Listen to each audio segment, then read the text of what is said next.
In the 1800s, steamboats were an integral part of the economy and trade on the Mississippi River, and were used as part of the war effort during the Civil War.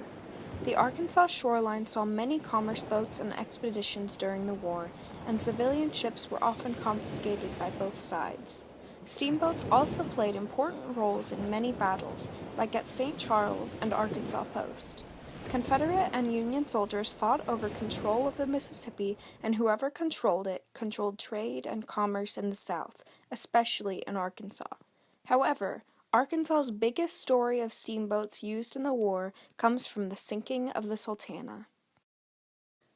In April of 1865, Captain J. Cass Mason set out from St. Louis along the Mississippi River. His journey started on the 13th, just 4 days after General Lee surrendered to General Grant in Appomattox. 2 days into the trip, President Abraham Lincoln would be assassinated. In this historic month, Mason's steamboat, the Sultana, would make her final, treacherous, desperate journey, which would end in the worst maritime disaster in the history of the United States. Captain Mason's trip started off normally. The Sultana's main route was from St. Louis to New Orleans, and this was the same. However, since this journey was soon after the surrender of General Lee, essentially marking the end of the Civil War, many Union soldiers in the South were in need of transport. In Vicksburg, Mississippi, Mason was approached by Lieutenant Colonel Hatch, who offered a bribe to Mason in hopes that he would transport over 1,000 Union soldiers just released from war camps. $5 would be paid for each soldier transported, and $10 for each officer.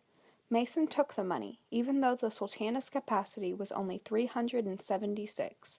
This would prove fatal for Mason and a majority of the men. When at Vicksburg, one of the Sultana's boilers sprung a leak.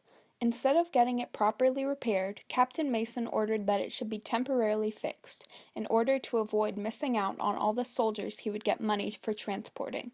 So, it was shoddily patched up, and 2,100 weakened Union soldiers were packed aboard on April 24th.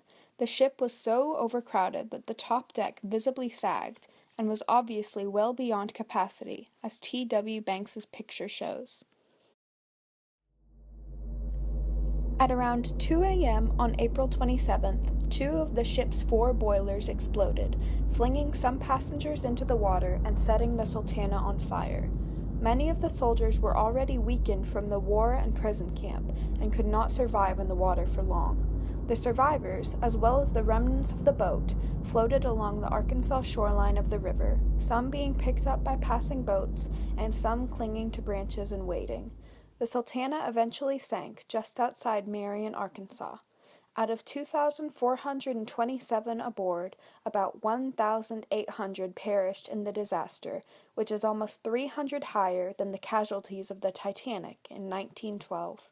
This extreme death toll makes the Sultana the worst maritime disaster in our country's history. Although the death of those aboard the Sultana was huge news, it came at a bad time. America was extremely desensitized to death after 4 years of a horrific war, and April of 1865 had bigger news. On the 26th, one day before the disaster, John Wilkes Booth, the assassin of President Lincoln, had been killed, which was the main headline for all papers. The Sultana was unfortunately regulated to a back page. The fact that this terrible tragedy was just in the list of huge events that happened in that month actually adds to its historical significance.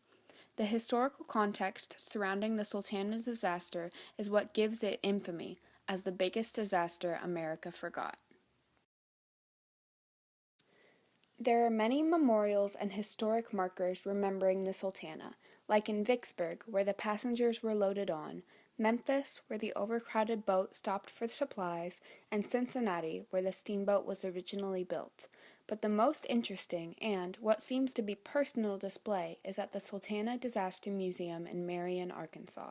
The portion of the Mississippi River that the Sultana actually sank in is gone, covered by a bean field. The wreckage actually lies buried underneath the field, but the memory of Marion's role in the disaster is still around.